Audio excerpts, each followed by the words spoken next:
Bienvenidos al seminario número 3 de Fisiología Cardiovascular. Mi nombre es Uriel Slepiki y hoy hablaremos de ciclo cardíaco.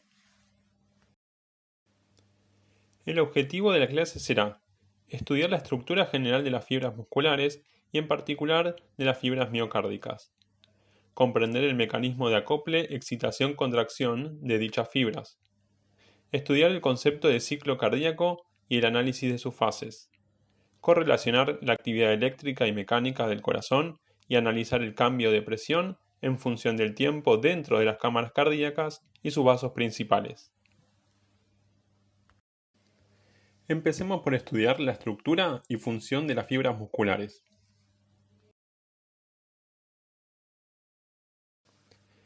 Como regla general, diremos que la función de los músculos es la de generar fuerza o movimiento. En nuestro organismo tenemos tres tipos de músculos: músculo esquelético, músculo cardíaco y músculo liso. Dentro de la familia del esquelético encontraremos músculos como el bíceps, el sartorio, pero también algunos músculos respiratorios. El movimiento de estos músculos es voluntario y está gobernado por motoneuronas del sistema nervioso somático. Como vemos en el panel A de esta figura, el potencial de acción suele darse en forma de picos. La fuerza muscular se origina por reclutamiento de fibras y puede ser por periodos relativamente prolongados, aunque son pasibles de fatiga. En el panel B tenemos las fibras cardíacas que solo se encuentran en el corazón. Como vimos en clases anteriores, tienen un potencial de acción característico con su forma de meseta. En este caso, la fuerza se desarrolla gracias a la acción conjunta y coordinada de los miocardiocitos en forma de sincicio. La actividad eléctrica en estas células es comandada por el nodo sinusal. A diferencia de las fibras del músculo esquelético, el músculo cardíaco, debido a los periodos refractarios de su potencial de acción, no puede permanecer en contracción permanente. Esto es muy útil en cuanto a su función biológica, ya que para su correcto funcionamiento, el corazón no solamente debe contraerse, sino también relajarse. En el panel C tenemos las fibras del músculo liso, que son las fibras de las vísceras, pero también de los vasos sanguíneos.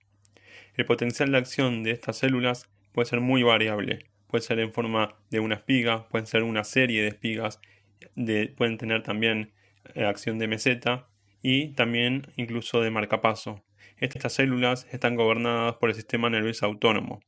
Su fuerza puede extenderse por periodos muy prolongados sin generar fatiga. El músculo esquelético se encuentra conformado por un conjunto de fascículos. Los fascículos, a su vez, se encuentran conformados por un conjunto de células o fibras musculares. Las fibras musculares presentan las miofibrillas, que le dan el aspecto estriado al músculo esquelético, pero también al músculo cardíaco. Las miofibrillas no son más que los sarcómeros dispuestos en forma lineal. Los sarcómeros son una unidad funcional del músculo. A su vez, los sarcómeros están conformados principalmente de la actina y la miosina. En el panel A de esta figura observamos una microfotografía electrónica de un sarcómero. Y podemos entender por qué al músculo esquelético y al cardíaco se lo denomina estriado. Las zonas claras y oscuras a nivel histológico determinarán diferentes zonas o bandas. Banda A, banda H, banda I y línea Z. En el panel B de esta figura observamos un modelo de un sarcómero, en el que se observan las clásicas proteínas de actina y miosina, pero también se encuentran otras proteínas denominadas nebulina, titina, aunque estas son más de tipo estructural. La membrana o sarcolema de las miofibrillas presentan invaginaciones denominados túbulos transversos. La función de estos túbulos transversos es acercar el medio extracelular a las cisternas del restículo sarcoplasmático, desde donde se liberará el calcio necesario para la contracción. Los túbulos transversos tomarán contacto con las cisternas del retículo sarcoplasmático, que podrán ser una o dos. En el caso en que tomen contacto con una cisterna, se denominarán díadas, y en el caso que sea con 2, tríadas. Las díadas son características del músculo cardíaco y las tríadas del músculo esquelético. Ahora hablando específicamente del corazón y a nivel histológico, encontramos los discos intercalados. En los discos intercalados encontramos dos estructuras importantes. Uno son los desmosomas, responsables del acople mecánico, necesarios para la actividad coordinada del corazón.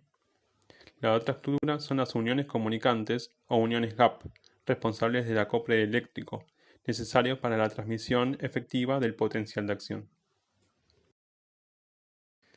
Veamos ahora el mecanismo de acople excitación-contracción de las fibras miocárdicas.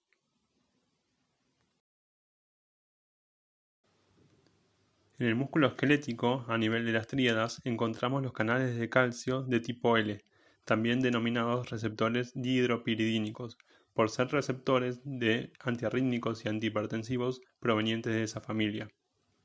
A su vez, estos receptores se encuentran en estrecha relación con los canales de liberación de calcio del retículo sarcoplasmático, también denominados receptores de rianodina, por ser receptores de esta molécula de origen vegetal. Entonces, el estímulo se propaga por el sarcolema abriendo los canales de calcio de tipo L, que a su vez abren los receptores de rianodina, liberando el calcio del retículo sarcoplasmático necesario para la contracción muscular. A nivel de los miocardiocitos, la historia inicia en forma similar. Los cambios de potencial de membrana inducen la apertura de los canales de calcio tipo L voltaje independientes, por lo que el calcio ingresa a la célula siguiendo su gradiente electroquímico. Ahora bien, a diferencia del músculo esquelético, los canales de calcio tipo L no están tan estrechamente ligados a los receptores de rianodina, por lo cual es el calcio el que a modo de mensajero debe unirse a los receptores de rianodina y liberar así el calcio del retículo sarcoplasmático. Es por esto que las células cardíacas son especialmente sensibles a la variación de la concentración extracelular de calcio. Ahora, producto del aumento de la concentración intracelular de calcio, se inicia el mecanismo contráctil, el cual será finalizado producto de la reabsorción del calcio por diferentes mecanismos, ya sea a nivel mitocondrial, a nivel de la membrana celular, pero principalmente por mecanismos ubicados en el retículo sarcoplasmático. Repasemos brevemente los filamentos de actina y miosina, que son responsables de la actividad contráctil. Los filamentos de actina están compuestos por la actina propiamente dicha, la tropomiosina y el complejo de troponina. La actina será el sitio de unión de la cabeza de la miosina. La tropomiosina, con su forma helicoidal, tendrá por un lado un sitio de unión a la actina y por el otro lado una unión a la subunidad T del complejo de troponina.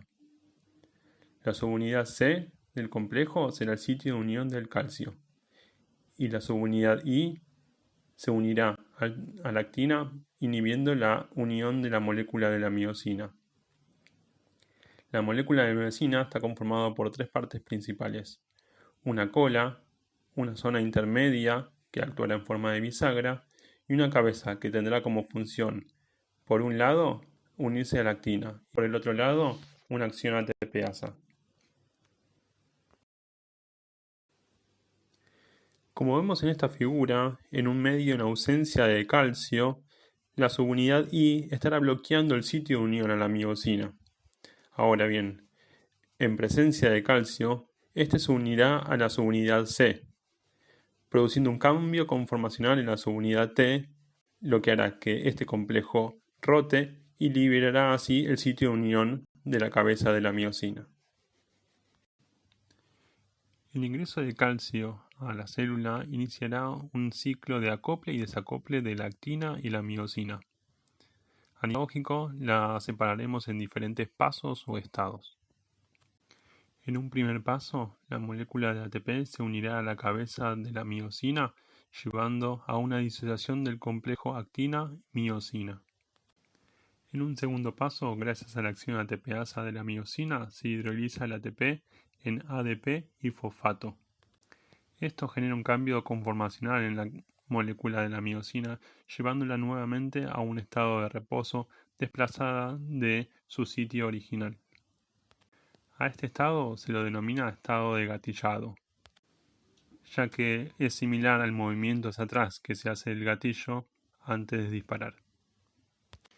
Luego, en un tercer paso, en forma espontánea, es decir, sin mediar reacción, la molécula miosina se mueve hacia arriba y forma nuevamente puentes cruzados con la molécula de la actina. Esta nueva unión libera el fosfato, lo cual desencadena el nuevo estado, llamado power stroke o golpe de fuerza, que no es más que el desplazamiento de la actina sobre la miosina. Luego de esto se libera el ADP, reiniciando el ciclo. Ahora, si esto es un ciclo, ¿cómo se detiene la acción contráctil de los miocardiocitos? Esto se logra mediante la disminución de la concentración de calcio a nivel del citoplasma. Esto se logra mediante distintos mecanismos. Por ejemplo, el canal de calcio ubicado a nivel mitocondrial, la bomba de calcio y el intercambiador sodio-calcio ubicado a nivel del sarcolema, y una bomba de calcio denominada cerca a nivel del retículo sarcoplasmático. Esta bomba, mediante gasto de energía, se encarga de redistribuir el calcio desde el citoplasma hacia el retículo. La bomba cerca se encuentra regulada por otra proteína denominada fosfolambam, que se encarga de inhibir a la cerca. Activadores de la pKa dependientes de AMP cíclico inhiben a la fosfolambam, mejorando así la relajación de los miocardiocitos. A medida que la bomba reabsorbe calcio, la concentración del mismo dentro del retículo empieza a aumentar, lo cual disminuye la eficacia de la bomba. Dos proteínas, la calreticulina y la calsecuestrina, se encargan de disminuir la concentración dentro del retículo sarcoplasmático, mejorando así la eficacia de la bomba. Diferentes situaciones fisiológicas y patológicas llevarán a la necesidad de aumentar la contractilidad del corazón. Agentes internos como la adrenalina o la dopamina serán capaces de realizar esta acción. Ahora, el conocimiento preciso de este mecanismo llevó al desarrollo de diferentes fármacos como la dobutamina o la milrinona que pueden generar acciones similares, mejorando así la condición clínica de los pacientes. A modo de resumen de esta primera parte de la clase, diremos que el cambio de potencial de membrana hará ingresar el calcio extracelular, que a su vez liberará el calcio del retículo sarcoplasmático. El aumento del calcio intracelular interaccionará con los miofilamentos que iniciarán la actividad contráctil. Para la finalización de la misma, deberá ser reabsorbido por diferentes mecanismos, principalmente la bomba ubicada en el retículo sarcoplasmático.